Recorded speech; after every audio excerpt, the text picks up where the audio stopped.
Klaus Fuchs was born into a nation that was looking for its identity, and found it in the wrong place, or person, rather.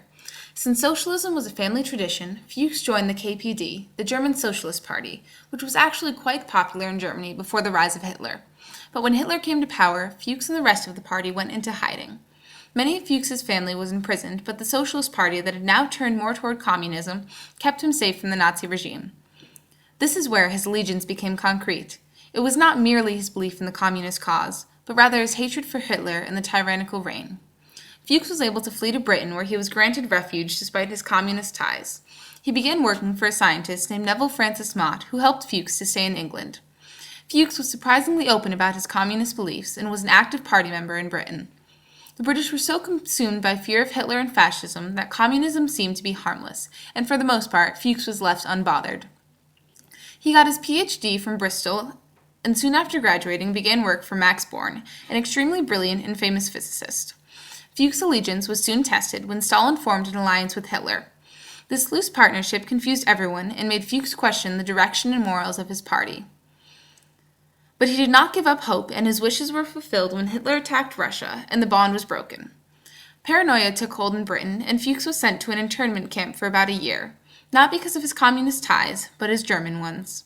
The British atomic project, Tube Alloys, was formed in 1939, soon after the method of atomic fission was discovered. Fuchs was brought onto the project under low clearance initially, but worked his way into almost unlimited intel. Meanwhile, the United States and Britain had formed an alliance of mutually shared information of both atomic projects through the Quebec Conference.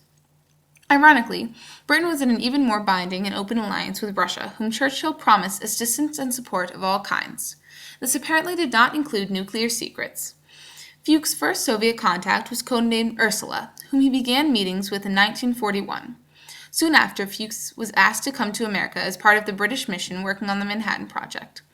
Despite Britain's contributions both in scientists and research, the U.S. created a new restricted policy for fear of information leaks, specifically to France or Russia. But Roosevelt soon reopened the flow of information when he saw that it could jeopardize their relationship. Fuchs was recruited to work on gaseous diffusion used to separate the uranium of optimum mass.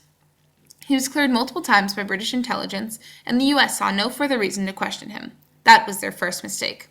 The second was sending him to Los Alamos, the most top-secret location with the most sensitive information and material. This was a site with barbed wire and guards. Mail was censored and phones were prohibited. Fuchs' American contact was known to him only as John, but was later discovered to be Soviet-born communist Harry Gold. To everyone that knew Fuchs, he was an unassuming genius and described as polite, businesslike, and shy by his co-workers. The majority of locations under the Manhattan Project had policies of strict secrecy between branches of research to ensure nobody knew more than they should. But at Los Alamos, Dr. Oppenheimer believed that sharing progress and insights would hasten the process. So Fuchs would sit in on lectures and talks discussing different theories and aspects of the bomb that he would otherwise have never had access to. Oppenheimer's method may have worked because in 1945 Fuchs was present at the Trinity test. The bombs were ready. Soon after the bombings of Hiroshima and Nagasaki, Fuchs left for Britain, which had been asking for their scientists back. Unknown to the U.S., it was to begin working on their own atomic weapon. Fuchs became a leading scientist at Harwell, the main site of atomic research. It was while Fuchs was working there that he was discovered. Britain and the U.S. had been attempting to decipher Soviet codes. When Britain uncoded their messages, documents Fuchs had shared with Russia were discovered. At first, they did not investigate, but after the Soviets' atomic bomb test and at America's urging, they discovered Fuchs' 8-year-long espionage secret. They had enough evidence but could not let Russia know that they had decrypted their codes, so William Carden interrogated Fuchs and persuaded a confession out of him. Fuchs' trials followed soon after with few witnesses, his confession as the only evidence, and no jury. This was so that no information was unnecessarily released, especially to the atomic project that was still kept secret from the public. Fuchs was ordered a maximum of 14 years in prison and was released after 9 for his good behavior. Fuchs made the front covers of the news, but the Korean War and Rosenberg case soon ended his fame.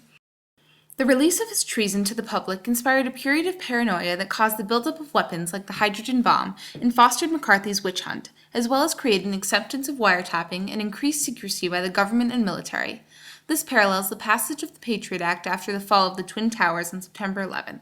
Though not many people know of him, the case of Klaus Fuchs affected the next decade immensely. His espionage created distrust and contempt between Britain and America, deepened the argument of secrecy versus security, and accelerated, if not created, the arms race with Russia.